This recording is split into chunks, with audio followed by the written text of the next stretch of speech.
Bienvenidos. Welcome. This is Learning with Lobos.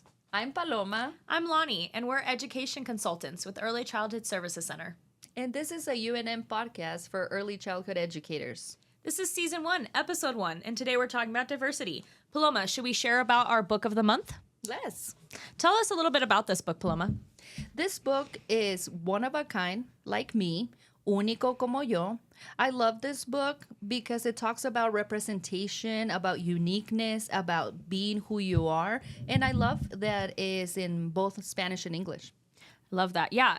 Danny is the main character, right? And he is wanting to wear a silver crown and a purple princess dress, but his peers at school kind of think that's weird because he's a boy. Right. And this book reminds me of my nephew, except instead of a purple dress, it's a pink one. But it reminds me a lot of him. Yeah, and like at the end of the story, all the kids pretty much learn that it's okay to be different and everyone has something different about themselves. That's why it's so important to have good literature in the classroom when we're talking about different things, like, for example, diversity. Right. Representation is so important. Being able to see yourself, that's really important in children's books and everything that children have access to.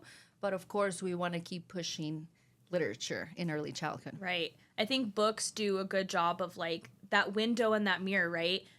Children need a window into other cultures, other lifestyles, other family structures, differences. But then they also need a mirror so that they can see themselves, things that are similar to them, so they can find similarities and feel like they're not alone. And books can do that. Right. You want to feel represented, but you also want to open kids' minds and their world so they can see different things, they can learn different things. And also not only children themselves, but children reading this, seeing this, and knowing, hey, it's okay to be different. And it's okay if you see somebody that's not like you and they're different.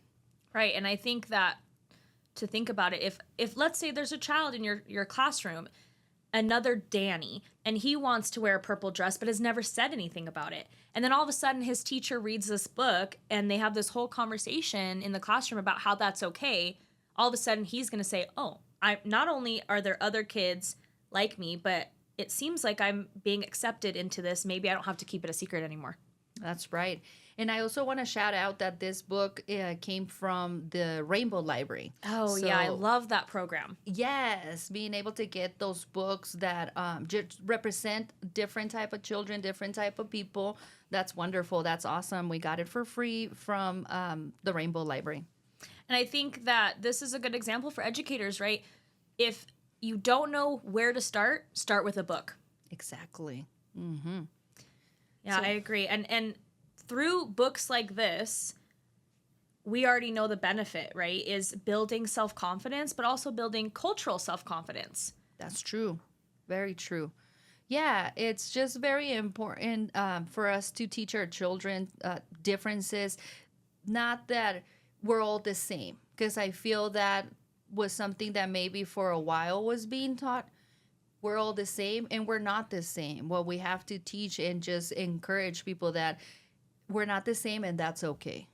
Yeah, and sometimes as teachers, we don't know what books we need until we're in the moment, and that's okay too. Mm-hmm. You know, I remember when I was a preschool teacher one year, I was reading a book called Chocolate Me by Taye Diggs. And what was it called? Chocolate Me. Oh, okay. Yeah, I love that book. And basically this child, he's darker skinned and he is, being made fun of by his peers, and his mom just keeps giving him affirmations of, no, you're as beautiful as chocolate, like a chocolate cupcake, like a chocolate chip cookie, like a brownie. And so then he goes to his friends who are light skinned and he's like, I'm chocolate. Like, who doesn't love chocolate? Exactly. And all his friends are like, oh, we love chocolate. Mm-hmm. And he starts to feel more confident about himself. So I'm reading this book, and I had a dark-skinned child in the classroom, and she's like, I'm chocolate. But then another peer next to her who was mixed, she's looking at her skin, and I noticed, and she's like kind of confused, like, I'm not chocolate, but I'm not me? Vanilla. Yeah, where do I fall in this? And thankfully, Taye Diggs also has a book called Mix Me, but I didn't own it at the time. Mm-hmm. So in my head, I'm like, okay, I gotta get that. I gotta buy this for this student. But then later that day, these kids start painting And you know those skin color paints? Yeah. So they're using it, and that same girl is like, I'm going to use brown because I'm chocolate. And she's painting and looking, and then the other girl goes, "But I'm not. What am I?" And she tells her, "You kind of like peanut butter." And then they kept going and playing, and I just thought that was such an amazing interaction. And it probably wouldn't have happened for either of those kids, but especially the mixed child who was unsure about where she fits in if I didn't read a book like that. Yeah, that's amazing. Actually, I was recently talking to one of our coworkers that has dark skin, and he was telling me that his son told him that he was maroon color. And in Spanish, marrón is a color we use for brown. And he was just so happy that his child was able to see and just kind of put together everything that he has taught him. But that's interesting. And it's also very important for children that might not be, I don't see myself in this one. I don't see myself in that one. Just something that represents, the mixture of cultures that we have here in the United States. Right. That melting pot, especially here in New Mexico. We have a lot of diversity here in where we live. And I mean, my own eldest son, he's part Cuban, part French, part Pakistani. Wow. I mean, that's a lot of differences, right? And then you add in all these other family structures, you add in, personality and temperament and personal interests and style choices. And then you get it's like we're building up all these things, but if we don't have representation either in books or classroom materials and displays, right? Right. And that's true. You actually made me think of, I was opening a book. I was reading a book that we have at the toy library.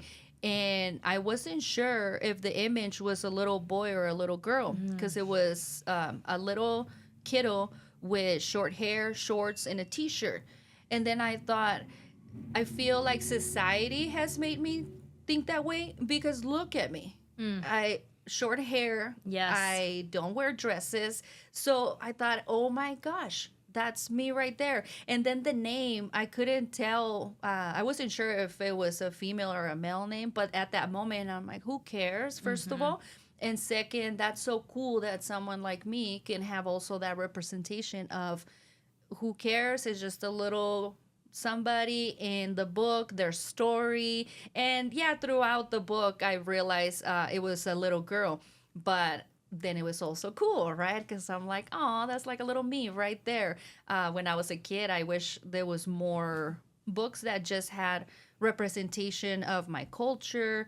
I grew up in Mexico, but also it was a long time ago. We won't say how long, but but yeah, just representation in every way. That was amazing. That was really cool. And if we don't have that, then children are growing up at this crucial time because we know early childhood is so crucial. They're growing up without representation, and they've got all these peers.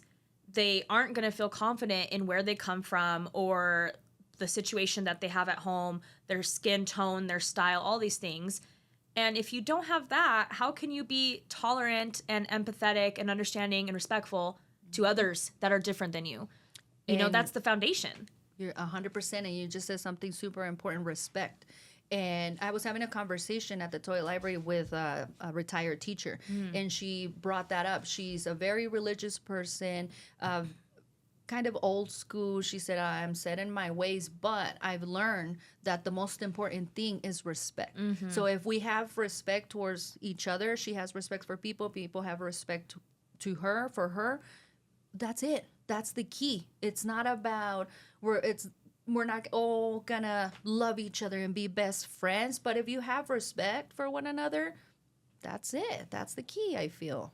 Yeah, and that's exactly how this, honestly, this topic connects so well with social emotional skills because it indirectly affects relationships and, conflict resolution and how each of these kids are interacting with each other. As they get older, these differences become a little bit more apparent. Like in this book, Danny, maybe we wouldn't have experienced this when he was 1, 2. But when he's in a 4 or 5-year-old classroom, people are going to say, hey, boys don't wear purple dresses. And so if we don't, as teachers, set them up for understanding all these different scenarios and differences and being okay with that, then they're going to have a hard time, and school isn't going to become a safe place. And we want it to become a safe place. So that's why it's so important to be diverse in the classroom. Right. We know because we're early childhood education consultants, but we know how important it is to feel safe. And if you don't feel safe, then you're not ready to learn. And just like adults, if somebody's threatening you, and I tell you, learn how to speak Italian while I'm threatening you. It doesn't work that way. So we know if they feel safe, if they feel secure, then they're ready to learn and observe everything that we can teach them. Yeah, and that actually makes me think of a story. So my mom is deaf, and so I'm what is called a CODA, a child of a deaf person. Oh, interesting. And anytime we go out, like let's say it's the gas station, the grocery store. Oh my goodness, I'm so sorry to interrupt you. That's why that movie is called that. That's yeah. So cool. Wow. Nice. Learning. Right. Go ahead. See, I'm no, so sorry. No, you're fine.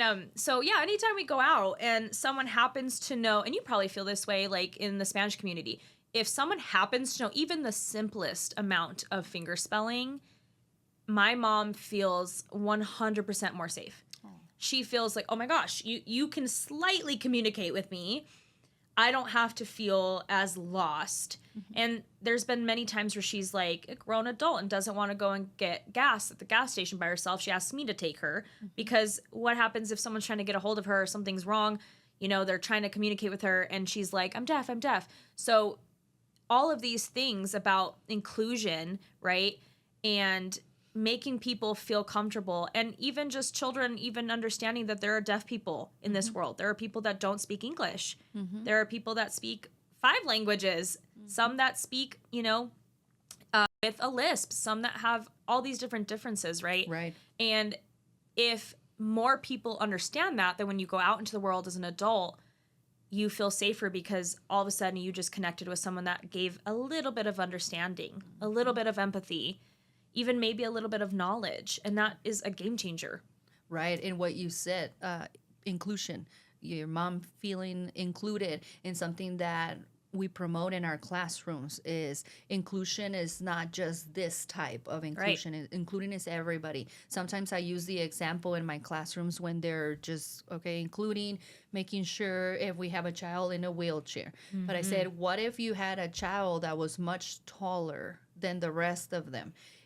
How can we include him if you have a little, house or something, a plaything where he has to maybe bend down a little bit to come in? Or just I always add things like that. That inclusion doesn't mean just one thing. It means including everybody all their differences and making sure that everybody has just equality, right? Everybody has the same opportunities. That's just super important. It's really, really awesome to see that in the classroom. But it's for a purpose, right? It's because when we do this, then we'll see it in society. Right, exactly. It will raise adults out in society to be more understanding. And we could really benefit from that. And what do we do, Paloma, when teachers are telling us, well, I don't have the funding for these specific books? What other classroom materials and displays could they use in a classroom that we can get around, funding or even availability? Because I know like Dolly Parton's library, right? Such a great program, but it only works if you live in certain areas. So what could we do? What more diverse, positive, let's say, material could a teacher use if he or she doesn't have access to books like this? Yeah, thankfully now we have a lot of resources that are free or low cost. But I was thinking about the Dolly Parton program. I think here in New Mexico it's called Libros. Oh. But we also have, like we said, from let me make sure I get this right, GLSEN Rainbow Library. They provide books for free that are inclusive, books that are about diversity, about just differences, about uniquenesses. We also have the toy lending library. I was hoping you were going to say that. I was getting I'm all to bait that. hook. No, of course, yes. And surprisingly, there's still people that don't know about it. I agree. The UNM Early Childhood Services Center Toy Lending and Resource Library, or also known as the Toy Library, we have 6 now. So we have one in Albuquerque, one in Española, one in Gallup, one in Lovington, one in Roswell, and I'm forgetting one. Española, Gallup, Albuquerque, Roswell, Lovington, Las Cruces. Let's not forget Las Cruces. We have a hub over there. But yes, we have 6 toy lending and resource libraries that provide a plethora of resources that are either in Spanish, English. We try to include other languages. It used to be super difficult to find books in different languages that were good, because we don't want to have maybe something that's not really supporting the topic that we're interested in supporting. But yes, the toy lending and resource libraries are 100% free. All you have to do is come in, register. You can check out your materials, keep them for a month, and everything is free. Everything is educational. Too good to be true. It is true. It's true. And it's not just for educators, right? It's open to the public. And we have toys. We have materials for 0 to 7 is our age target. But we also have school age materials because we know sometimes families come in and they bring their older kiddos. So we do have a lot of materials that you can check out. Another very important thing that I say for the library is that you don't have to be buying materials and toys for your kids. They grow up so fast. Yeah. Also, their interests, might change from one month to the other, which is great, right? We want them to learn about everything. But you check out the toys, you bring them back, you see what really interests them, and then you know what you can purchase, because why buy things that they're not going to use, right? Exactly. And so that lends itself to being able to have a teacher come in that maybe can't access some of these books or doesn't even know where to start with the books. Maybe you do have the funding, but you don't know what topics, what titles to look for. You've never heard of Chocolate Me. You've never heard of One of a Kind Like Me and all the other books. So any education consultant that is here that day could, support that conversation. Or if you're an educator with a focus program or a pre-K, program, then your consultant can also help you with these topics. And I think too, aside from the toy lending library, there's always a benefit to asking for donations from families. True. There's always a benefit to, the occasional, if you have kids listen to an audiobook version, right? You have access to a computer and you really want them to hear this book because it's going to be really impactful for them. There's some character or topic in there that's going to hit the diversity of your classroom culture, but you don't have it, you can't get it fast enough. Look up on YouTube. Is there a recording of it? Is someone reading it aloud? Maybe they are, and that's your way in, right? Right. I was literally looking yesterday for some resources for a program, and I Googled something, and so many free resources popped out in Spanish as well, videos, activities you can print out and you can utilize in the classroom, or if you homeschool or just parents with children, so that, we want children to, we want parents to play, but a lot of us adults forgot how to play. So you have kids and you just give them a toy, and you have to play with them. They learn through play, but sometimes you have to teach them how to play a particular game or use a particular toy. And there's so many ways that you can use one item. So it's not like you can just get a toy and just, this is the way it works. You can use it in so many ways. So it's an open-ended toy. Exactly. My nephew and I use blocks in so many different ways. When he was a kid, he's still a kid. When he was a baby, especially, we used one toy for 10 different activities. And we had so much fun. And it's also about imagination. So I think that's what happens also with parents, right? We're so caught up in being adults and how society teaches us to, you're not a kid anymore. Take things seriously. We're always stuck in these little boxes. Yeah. And we forget and we let go a little bit of our imagination. And that's key, I feel, to make anything you can get could be fun. Yeah. It's just, trying to figure out how to make it fun, how to make it interesting, how to get into those interests that children have. And another thing I wanted to say that you mentioned earlier, you reminded me of sometimes parents come in and they have their own bias.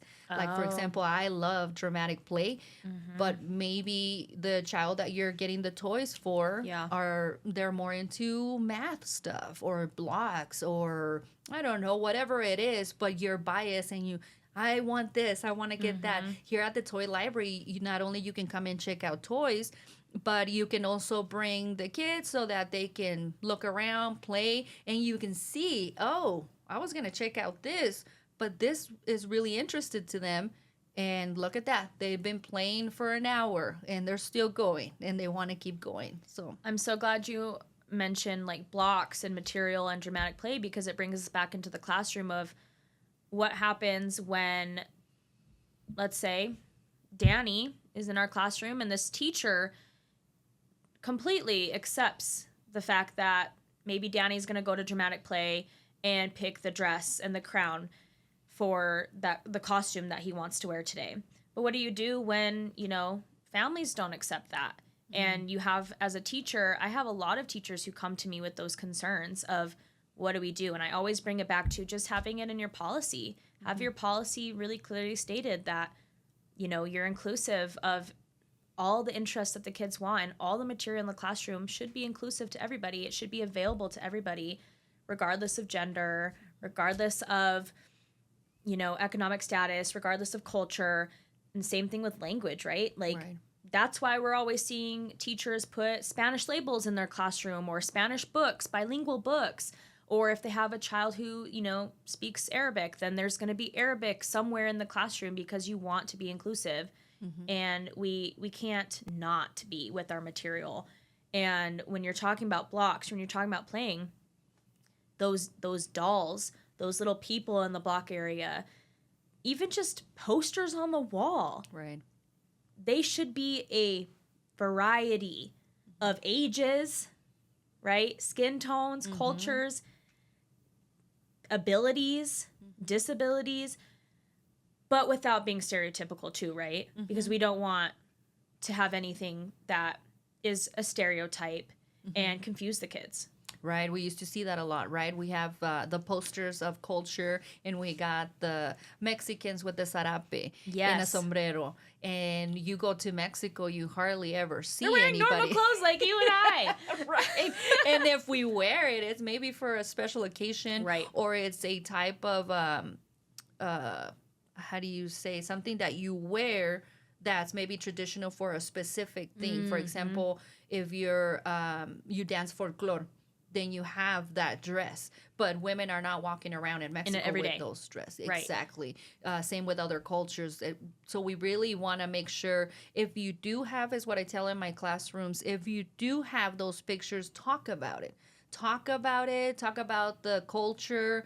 Obviously, you have to educate yourself on that culture, on that outfit. What is it about? When is it war? Was it war in the past? Is it war specifically for a tradition that they have, a special event? So you want to be careful that you're not just posting and putting things out just to say, I have a lot of culture stuff in my classroom. And if you do have those posters, make sure that those cultures are also represented in everyday clothes. Show those kids, hey, this is, a Mexican man wearing a sombrero, but this is a Mexican boy your age who's wearing a blue shirt, and you wore a blue shirt yesterday. Like, show them that there's similarities and things that are different as well, because that's going to build that empathy and that understanding and tolerance. Because if you make them seem so far away and so different, it's not even accurate to reality, because like you said, they're not wearing that on a daily basis. Right. And it makes them feel like, okay, I can find things that are the same in almost anyone I meet, but also I am uniquely me as well. Right. And empathy, right? How important. Because if everybody had a little bit of empathy, I feel like our world would be so much better. And something you said earlier about the classroom and parents maybe not wanting their kid to play in a certain area. Why are we bringing the bad things about society into your classroom to these little minds that are just learning the tools that they need to function and protect themselves in the real world out there? Why are we doing that? Why aren't we not letting them just experience everything? And at your house, you could do whatever you want. But I love what you said about putting it in the policy. That's a good suggestion to give teachers, because that gives you, hey, this is my classroom. Everybody has access to everything. Everybody can use any of the materials. It doesn't mean the pink stuff's for Right. girls. I hate that. I used to hate the color pink and blue. Those were my least favorite colors. Later on in life, when I started reflecting about things, I realized it's because of that. Yeah. And I'm totally cool with pink now. But for some reason, blue, I'm still like, it's my least favorite color. And I don't have a reason. There's so many cool things that are blue, right? And it's just a color. It's a color. Like, imagine we're still like, oh no, that's too girly or that's too masculine or whatever. And it's just like, they're just colors. They're just dramatic play costumes. They're just for fun. They're a way to express, to have imagination, to be creative, right? And I think if we take less pressure, because in this book, the teacher doesn't put any pressure on Danny at all. All the kids are in different costumes. Danny just happens to be in a princess costume. And it works out. Like, the kids learn that it's okay for a boy to want to wear a dress or to like pink. And it's okay for this one child to be in a pineapple costume. Right. And maybe another child's like, I hate pineapple. And why are you in a pineapple costume? Or maybe somebody's allergic to it. Right, right. And so I think that's like why having representation is so good for the self, but also showing differences is going to make such a big difference. Like, for example, my baby, I have a baby. I talk about him all the time. New mom alert. New mom alert. Of course, he's just turned 1, so I guess he's not really a baby. But he's a baby to you. Right, always. I know. He'll always be my baby. But I'm in his my books, mom's baby. in his books, he has already exposure to different skin tones and differences and things like that. Because otherwise, if you don't expose a baby, like if we're taking it down to infant toddler age, we're no longer talking about preschool age. If they've never seen it, they're totally going to be uncomfortable. There's already lots of studies that say that, babies do prefer the look and the skin tone of their mother. And if they're not exposed to others, they are kind of initially, standoffish and uncomfortable because it's not what they see. And so have you ever seen one of those videos where like the dad has a beard, shaves, and the baby freaks out? Yep. Like, even as simple as a beard versus not a beard, glasses versus not glasses, right? If this baby has never seen anyone wear glasses, then all of a sudden meets you and is like, what is on your face, right? Or a hat, not wearing hats, costumes, all these things, just exposing young children right off the bat to all these differences, different ways of looking, sounding, then they will be better prepared when they're preschool age for books like this, for posters, materials, discussions like we've been talking about. Totally. It reminded me one time a parent came into the toy library and she asked me, what type of book or what can I get? And she tells me, so this is what happened. She's Hispanic. Her whole family is Hispanic. And she tells me they were at a grocery store and there was an African-American man in front of them at the checkout line. And her child was probably, I want to say maybe 4 or 5. And he kept saying, Mom, look, a basketball player. And she said she was mortified. Oh my gosh, how do I stop, be quiet. And he didn't mean anything bad. But she said, I don't know what to do. I said, well, you're telling me is that he's only been exposed to African-American people through maybe you or your husband watching a basketball Right, game, right? right. So I said just exposure. Just we have books, we have toys that have little people that are different colors, and just talking and maybe introducing him to other people of the world, Yep. and showing pictures, showing videos. Now with technology, You have access to everything. everything. Have a doll in a wheelchair Mm-hmm. so that if they see someone in a wheelchair in real life, they're not like deer in the headlights, Yeah. and they can learn that, that happens sometimes. There's differences, even like imagine a kid who's never seen someone who's deaf and sees like me and my mom talking, signing to each other in a public situation, like at a restaurant, let's say. They're gonna be like, what is that? Right? Like, what's happening over there? Because they have no idea that that's a thing, that you communicate with your hands and not with your voice, because it's just wasn't a topic discussed. And so I think, this is the kind of topic we could talk about forever, right, Paloma? Yes. I just wanted to tell you something funny. You reminded me. I was watching a video a couple days ago of a rapper, and he's performing, and the sign language lady, she was so animated, and she was signing, dancing, and she looked cool. He thought she was dancing, and there were some moves that she was making up. Right. He literally stopped and got down, and he's like, teach me, how are you doing this? And she's just trying to sign. She's like, I'm doing my job. I was like, dude, you've never seen that before? But that was his introduction to, like, oh my gosh, what is this lady doing? Like, Right. wow, what cool movements that she has. But yeah, that's very interesting. But you're right. We can talk about this all day. We every could. day. And I think, this is our first episode. Yes. I'm so excited for what's coming, all the different topics, guests that are going to be joining us. Guests are coming. We're always going to have some exciting, beneficial book of the month. We already shouted out the Toy Lending Library, which was Yes. great. Thank you for all those details. But I think, too, we have the current summer training calendar up here. So please, educators, check these out. These are some really awesome trainings this summer that will be from June to August. We'll continue to mention it, to shout it out. Also, we have the Explora STEM Summit coming up, yes, right? the Explora STEM Summit, coming up August 27. Oh, I should have looked up the date to make sure that we have it.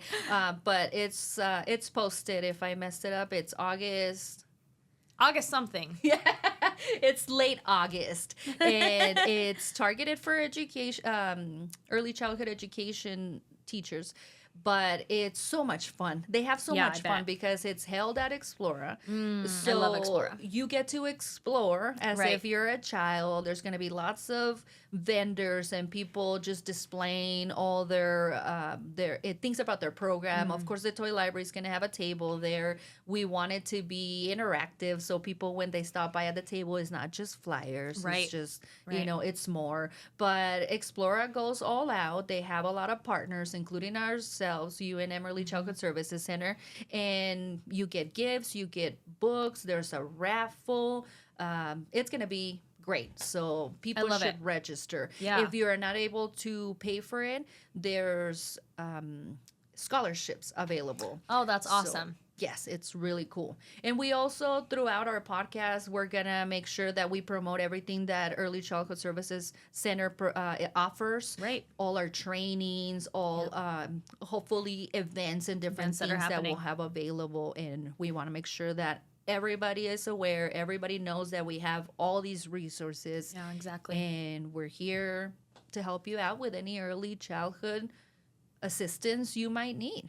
Yeah, and speaking of assistance, if you happen to have a question that you want to ask us, that you want us to address in a future episode, if you have a story you want us to share, something that would benefit us in our conversation, then we're going to have a gravity form that you can fill out.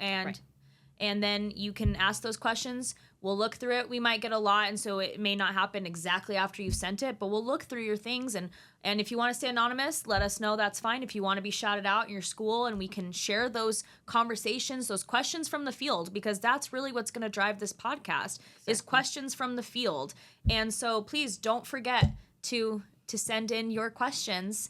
And we're so excited for this new adventure. Yes, right, thank Paloma? you. Yeah, I'm thank so you for excited. listening to the first episode of season 1. We're very happy that we're able to provide this information as well. You can listen to us in your car On the at way to home. work. Yes. Perfect. While you're cleaning or doing something, you can listen. You can also watch us, and we'll make sure to have all our information available for you so you know where to follow us, you know where to see us, you know when the next episode will be coming out. But we're very happy that we got to do this episode, record this episode in June. Yes. I want to say happy Pride. Yes, So happy Pride this to month. all- What a great book choice, too, for that. Yes, it's amazing. So that's really cool. I'm really happy that we're able to do this and represent as many people as we can. We'll have guests that are all types of people, including our staff, our colleagues, but we'll eventually have other surprise guests. Yes, lots of good things in store. Thank you for joining us. This is Learning with Lobos. Yes, thank you so much. We'll see you next time. Adios.